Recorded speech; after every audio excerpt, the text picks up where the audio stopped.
So researching these Yiddish songs, there are a number of them that mention places, like locations, that are really crucial because they're about the centre of Jewish life. And one of these places is Morgan Street. It's a song called My Home in Morgan Street.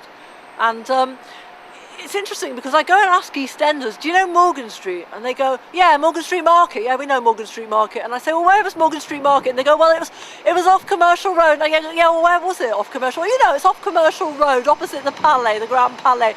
And I say, well, where was Hessel Street? And they said, well, Hessel Street was, yeah, well, it was off Commercial Road, opposite the Grand Palais. And I'll go, where was Morgan Street? Well, Morgan Street was, it was perpendicular to it. Well, where was Hessel Street? No. Yeah. Well, the fact is that Morgan Street changed its name to Hessel Street. And it changed its name in like 1898 to Hessel Street. And it was a big like Jewish market, and it was Morgan Street Market, and it was known as that. And interviewing people, even people in their late 70s, so really quite young people for old EastEnders, and they're still calling it Morgan Street Market when they describe it.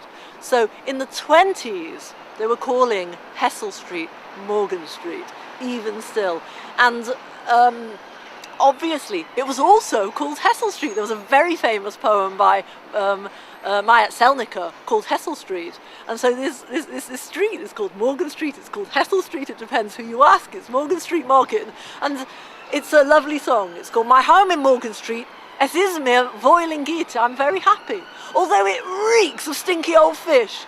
And there is a girl selling bagels, and there is an old geezer playing the violin. Shall I sing it to you? My home in Morgan Street, es ist mir wohling geht. Ich hab mein eigener Stieb, nur schmeckt wie ein verstinkener Fisch. Dort steht der Meidl in a Kleidl, schreit 6 Penny Beigel in dem Jidl mit sein Fiedel, spielt dem Violin. It's very interesting because you've got a girl there in a dress shouting 6 Penny Beigels.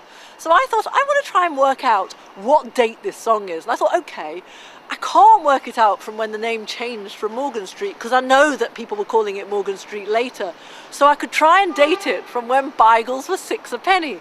So I've been going around my EastEnders and I've been saying, how much were bagels? How many bagels could you buy for a penny? And I've had all sorts of answers. I've had, you could get 3 for tup, you could get all sorts of things, but you could never get 6 for a penny. You could get 2 for a penny, and at a push someone said you could get 4 for a penny, and at the end of the day you might have been able to get a 5th from the bottom of the barrel. So again, in nobody's living memory is this 6 a penny bagels, so it's obviously a pretty old song. But very interestingly, on this song, a friend of my mother's picked up the CD that my group Klezmer Club have recorded with My Home in Morgan Street on, and looked on the back and said, My Home in Morgan Street. No, that's not what the song's called. It's called Mein Heim in Wentworth Street. Now, Wentworth Street was another Jewish market about maybe 3/4 of a mile away in Whitechapel. And the words are very similar, but a little bit different. I'll sing you My Home in Wentworth Street. Mein Heim in Wentworth Street, es ist mir sehr gut. Ich steh up in der Früh, und ich trink a cup of tea. Die Luft ist sehr frisch, von die verstinkene Fisch. Und keiner fragt, was, wir halten sie der Nuss. Dort steht Jidl mit sein Fiedel und spielt a Melodie. Es ist mir gut, in mein Heim in Wentworth Street. So what's fantastic is that you've got these people who've maybe heard My Home in Morgan Street and said, we're going to make up one of our own. We've also got lots of smelly fish shops on our street. We're going to make up a song, My Home in Wentworth Street. And it's lovely because it makes me think, you know, there are kids out there making their equivalent of raps about what's happening in their town. The Yiddish was a language that was spoken by the Jews in Eastern Europe, and It was widely spoken in Eastern Europe in different parts, in Russia, in Poland and so on, and people had different accents and where they spoke it, and essentially it's a language that takes from Althochdeutsch, which was like medieval German, and that is one of the bases of it, and then it uses a lot of Hebrew words in a sort of old classical style Hebrew. And then it has a number of Slavic languages as well. So it's a language that draws from all of these sources, and it creates a very unique Jewish language of Ashkenazi Jews. The interesting thing about Yiddish, when it travels around the world, it takes on the character of the places that it goes to.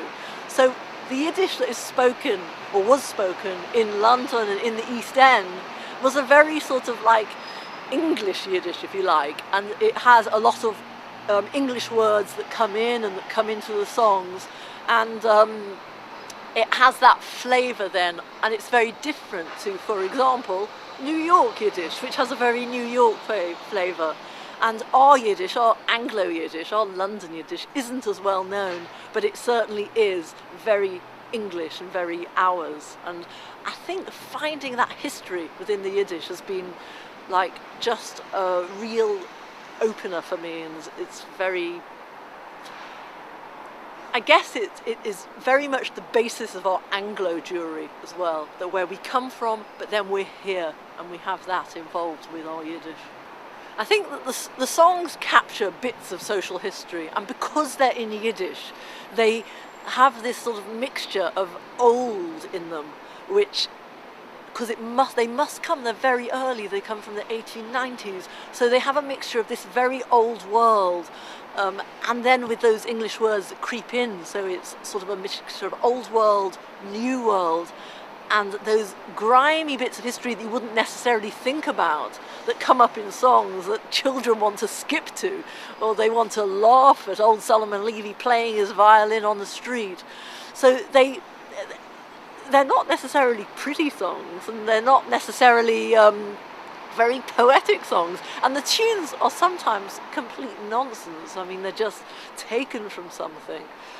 But the Yiddish in those songs really gives you an essence, I think, of something that was there, that is no more, and that we can really see. It gives us a real window into something that, a world that was, and that's just, to me, it's not nostalgic. It's not like how there's a song called Whitechapel, Mein Whitechapel, written by Chaim Tauber in the 50s, and it's really nostalgic, looking back at there was the shul and there was Landy's restaurant, and describes things, and I don't feel that. I don't feel it's nostalgic. I feel like Jewish life has gone on and moved elsewhere, but it's a lovely window into what was there, and you can just really see that and feel that and get its guts through these songs, and I think that that's what draws me so much to it.